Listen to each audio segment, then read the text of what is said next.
17वें अध्याय में 3 प्रकार की श्रद्धा का वर्णन है। श्रद्धया पर्याप्तम तपस्तत्त्रिविधम नरै अफलाकाम चिरयुक्तै सात्विकम परिचक्षते।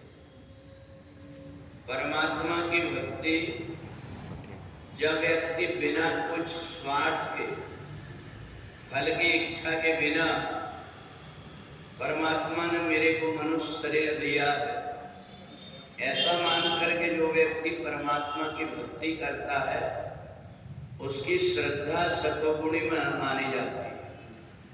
और जो व्यक्ति अपनी मान प्रतिष्ठा प्राप्त हो, मेरे को देख करके व्यक्ति सज्जन व्यक्ति कहे, ऐसा अपने केवल दम पाखंड के द्वारा परमात्मा की जब भक्ति करता है तो इस प्रकार की श्रद्धा को रजोगुणी कहते हैं। और ये रजोगुणी श्रद्धा ज्यादा दिन व्यक्ति में टिकती नहीं।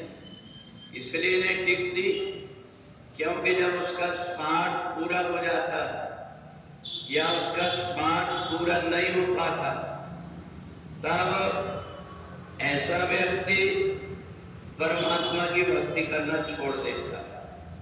और तीसरा होता है तमोगुणी श्रद्धा। तमोगुणी श्रद्धा वाला जो व्यक्ति होता है वो इसलिए कोई साधना करता है, इसलिए मंत्र का जाप करता है कि दूसरों को नुकसान पहुंचा सके, दूसरों को परेशान कर सके। इसलिए जो व्यक्ति जो कुछ भी करता है उसको तमोगुणी श्रद्धा कही जाती है। तो इसलिए जो सतोगुणी श्रद्धा वाला व्यक्ति होता है वह अपने आचार विचारों को सतोगुणी रखता है, अच्छा व्यवहार करता है, अच्छा भोजन करता है। और रजोगुणी जो व्यक्ति होता है उसको राजसी भोजन पसंद रहता है। और तमोगुणी व्यक्ति दूसरे जीव जंतुओं की बलि चढ़ा करके, दूसरे जीव जंतुओं के अंगों का उपयोग करके, उनके पंखों का, उनके खून का, उनके अंगों का उपयोग करके और जो कुछ भी साधना करता है वो तमोगुणी साधना कहलाती है। तो इसलिए सतोगुणी व्यक्ति जब शरीर को त्यागता है तो वो देवता बन जाता है।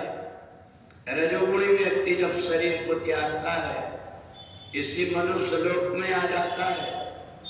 और तमोगुणी व्यक्ति जब शरीर त्यागता है तो प्रेत बन करके, भूत बन करके अनेक प्रकार की योनियों में कष्ट उठाता है। इसलिए सज्जन व्यक्ति परमात्मा की भक्ति बिना किसी स्वार्थ के करते हैं और उनका ये जीवन सार्थक भी हो जाता है। रजोगुणी और तमोगुणी श्रद्धा अनिश्चित श्रद्धा कहलाती है, जो किसी कार्य के लिए की गई और व्यक्ति फिर छोड़ देता है। इसलिए सतोगुणी श्रद्धा से जुड़ा हुआ व्यक्ति अपने जीवन को सार्थक बना देता है। बोले वृंदावन बिहारी लाल